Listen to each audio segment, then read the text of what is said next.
Ego यानी अहम इंसान के अस्तित्व का वो हिस्सा जो उसे पहचान देता है, पर जब बात स्त्री और पुरुष की हो तो समाज दो अलग चश्मों से इसे देखता है।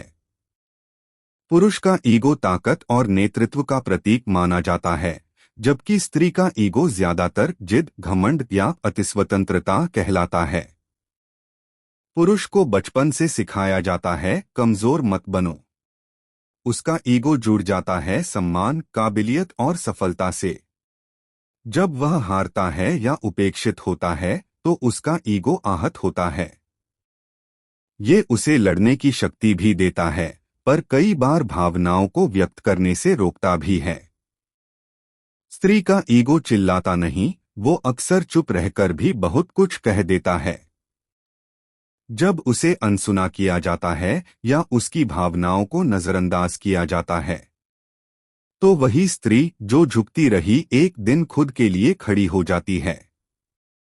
स्त्री का ईगो उसका घमंड नहीं, उसका जिया हुआ आत्मसम्मान होता है।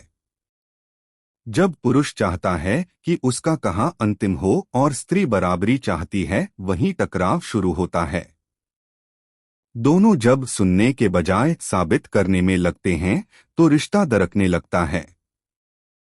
अहम अगर संतुलित हो तो आत्मगौरव बनता है, पर जब वो अहंकार बन जाए तो प्रेम और रिश्ते दोनों ही खोखले हो जाते हैं।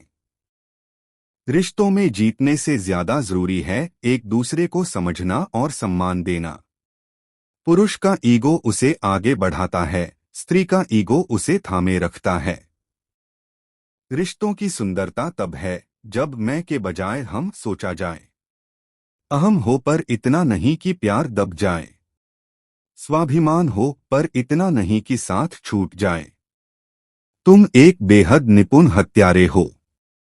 ऐसे वार किए तुमने जिसकी आवाज तक किसी ने नहीं सुनी।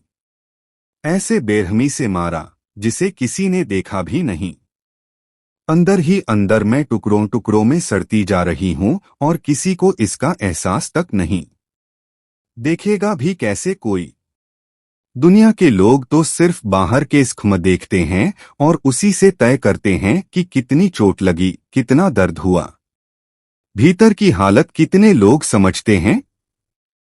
ये दुनिया तो बस आंखों से दिखाने पर यकीन रखती है। जानते हो, जब किसी को फांसी दी जाती है तब सब पछताते हैं, लेकिन फांसी के पहले वो इंसान कितनी यातना सहकर मरता है वो कोई नहीं देखता। मैं भी रोज मरती हूं तुम्हारे लिए, मगर मर जाना ही मौत नहीं होती, समझे? तुम्हारे दिए स्खम हर दिन मुझे धीरे धीरे मारते हैं, एक खामोश दर्दनाक मौत देते हैं और मैं हर रोज मरती हूं।